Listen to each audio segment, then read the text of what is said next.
Diễm xin chào cô chú, anh chị, các bạn và các em. Tiếp tục những món ngon cho những ngày tiệc cuối năm. Thì hôm nay Diễm chia sẻ món tôm sốt bơ mật ong. Cách làm thì rất là đơn giản, mà món này khi làm xong thơm thiệt là thơm, đậm đà nè. Mình có thể ăn kèm với lại bánh mì cơm hoặc là mình ăn không cũng được luôn. Cách làm như thế nào? Thì bây giờ mình cùng vào bếp làm món tôm sốt bơ mật ong này với Diễm nha.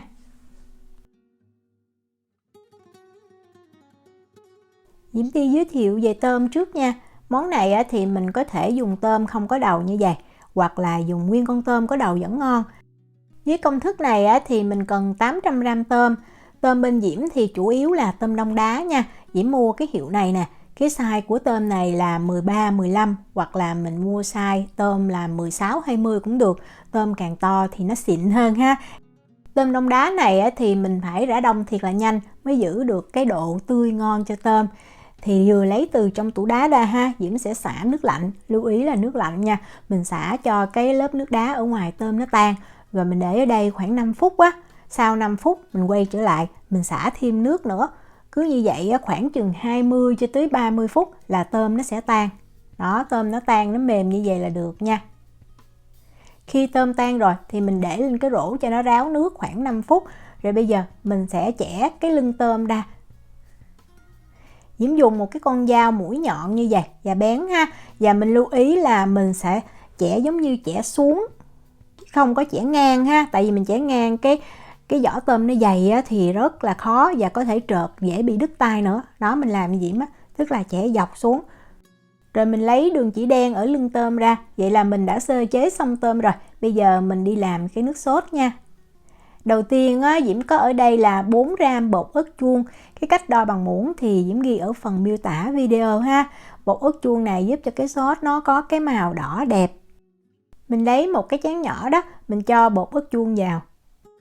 Tiếp theo Diễm có bột ớt khô, mình cần 1g. Còn nếu mà mình thích ăn cay nhiều thì mình cho 2g ha. Diễm làm 1g thì Diễm thấy nó cay nhẹ thôi. Hoặc là mình muốn cay hơn nữa thì mình cho 3g, tối đa là 3g thôi. Tại nhiều bột ớt khô quá cũng làm cho cái sốt nó đặc không có ngon.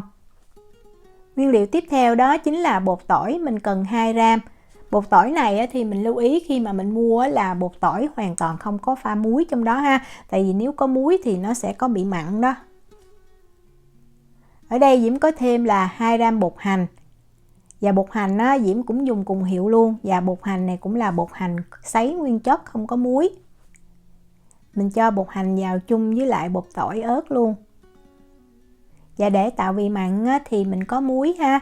Ở đây mình có 4g. Rồi mình dùng đũa hoặc là cái với lòng nhỏ như Diễm nè. Mình khuấy cho những cái nguyên liệu khô này nó đều với nhau. Để sang một bên, bây giờ mình đi chuẩn bị những cái nguyên liệu ướt. Đầu tiên Diễm có 26g giấm rượu trắng. Nếu mà mình không có giấm rượu trắng thì mình cứ dùng giấm gạo bình thường vẫn ngon nha. Nhưng mà cái rượu trắng thì Diễm thấy nó rất là hợp với lại hải sản. Diễm dùng hiệu này ha. Tiếp theo thì mình có tương ớt, mình cần 50g. Tương ớt thì mình thấy nhiều nhưng mà thực ra nó không có tạo cái vị cay đâu. Diễm thấy làm cái này cho em nhỏ ăn vẫn được nếu mình không có bỏ bột ớt. Và thêm một nguyên liệu nữa đó chính là 4g Worcester sauce. Cái này thì ở Na Uy mua rất là dễ ha. Mình vào trong siêu thị là có. Còn nếu mà mình không có thì mình có thể bỏ qua. Nhưng mà cái này cái lượng ít nhưng mà làm cho cái sốt nó đặc biệt hơn. Nhất là trong đây, trong cái sốt này nó có chút xíu me nữa. Và mình cần chuẩn bị thêm 100g củ hành tây nha. Củ hành tây thì mình cắt cái múi cao. Đó, mình cắt đôi, xong mình cắt múi như vậy. Rồi mình tơi cái củ hành tây ra ha. Bây giờ mình đi bắt cái chảo dầu để mình chuẩn bị chiên tôm. Món này làm rất là nhanh. Diễm dùng dầu hoa hướng dương để Diễm chiên nha. Và mình làm nóng dầu trước. Nhiệt độ chiên tốt nhất là 180 độ C, 356 độ F.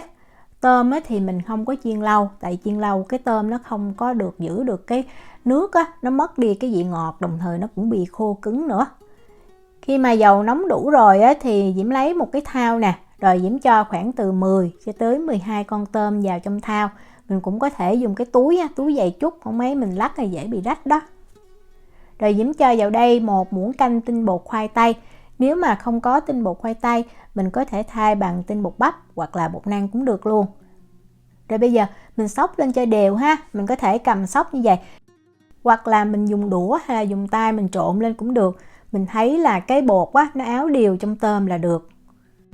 Mình xóc bột như vậy để khi mà mình chiên á, nó không có bị văng dầu, đồng thời tôm nó có bao một cái lớp bột bên ngoài, nó sẽ bám sốt được tốt hơn. Đó, như vậy là được nha. Rồi mình cho tôm vào chảo dầu nóng, mình chiên liền luôn. Thường cái chảo dầu nhỏ như vậy á, Diễm dùng 1 lít dầu á, thì Diễm chiên 10 cho tới 12 con tôm thì Diễm thấy vừa đủ ha. Và lưu ý là nhiệt độ á, là 180 độ C, 356 độ F và mình chiên tối đa là 2 phút thôi nha. Diễm chiên chắc khoảng 1 phút à. Tại vì mình chiên càng lâu thì cái con tôm nó sẽ bị co lại. Nó không còn giữ được cái độ tươi mà nó sẽ giống như nó cứng, nó chắc đó. Đó, cho tôm vào thì mình dùng đũa nè, mình đảo nhẹ và mình thấy con tôm nó vừa co lại là mình gấp ra liền. Mình đừng có đợi cho nó vàng ha, cái này mình không cần chiên nó vàng đâu, quan trọng là nó chín thôi. Và vì vậy mình cũng nên dùng cái lửa lớn cho tôm nó chín nhanh, như vậy sẽ ngon hơn. Đó, cái này Diễm giữ nguyên cái thời gian mà Diễm chiên luôn đó. Đó, mình thấy tôm co lại như vậy, rất là thơm. Thì mình gấp ra ha. Gấp tôm ra thì Diễm để trên cái rây. Đây là Diễm đã chiên xong rồi.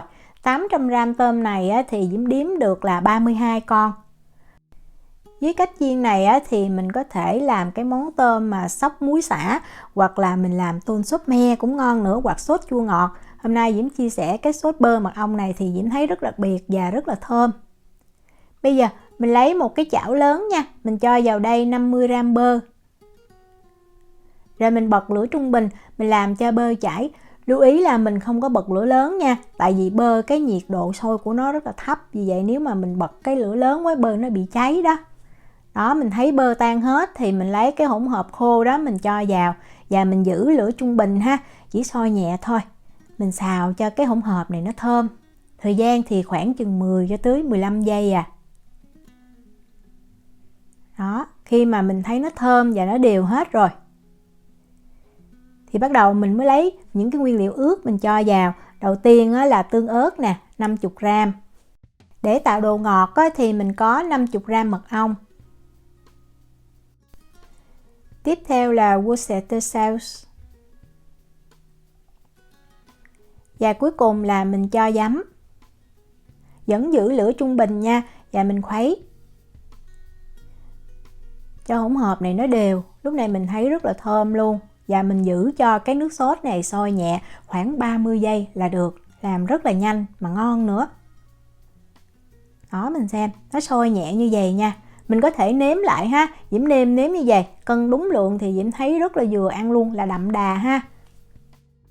Và dưới lượng nước sốt này 800g tôm thì nó sẽ áo đều tôm, nhưng mà nó không có dư cái nước sốt ra. Nếu mà mình thích cái nước sốt dư ra nhiều hơn thì mình có thể làm gấp đôi công thức nước sốt nha. Nước sốt này thì nó không có lỏng và nó cũng không có quá đặc, nó rất là vừa. Mình cho củ hành tây vào nè, 100g. Mình đảo đều chừng 10 giây ha, là mình lấy tôm hồi nãy mình đã chiên đó mình cho vào luôn. Mình nấu lâu quá thì cái nước sốt này nó sẽ đặc lại. Đó, Diễm thấy hành tây nó đều hết rồi, không có cần chín nha. Rồi mình cho tôm vào. Rồi bây giờ mình xóc lên cho đều ha. Vẫn giữ lửa trung bình nha. Và mình thấy tôm nó được áo đều cái lớp sốt là mình nhắc khỏi bếp liền, không có cần nấu lâu.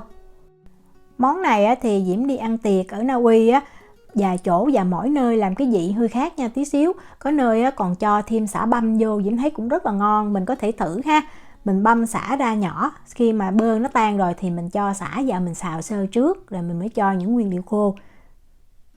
Đó, mình thấy ha, đều hết như vậy, rất là thơm, thì mình nhắc khỏi bếp. Vậy là mình đã làm xong rồi. Món này thì mình có thể làm sẵn, chuẩn bị sẵn hết những cái nguyên liệu. Khi mà có khách thì mình cho nấu nước sốt, rồi mình cho tôm vào và mình mang lên, mình đãi liền. Mà Diễm thấy ăn nguội cũng ngon luôn. Tôm này thì tùy mình thích nha. Diễm thì Diễm thích ăn luôn cái vỏ, tại vì nó đậm đà rất là ngon. Còn ông xã Diễm và Victor thì lại thích lột cái vỏ ra. Diễm chúc cô chú, anh chị, các bạn và các em làm được món tôm thiệt là ngon. Nếu mà có thắc mắc gì thì cứ để lại lời nhắn hoặc là gửi tin nhắn cho Diễm. Diễm cảm ơn sự quan tâm theo dõi video rất là nhiều. Hẹn gặp lại trong những video tiếp theo. Chào tạm biệt.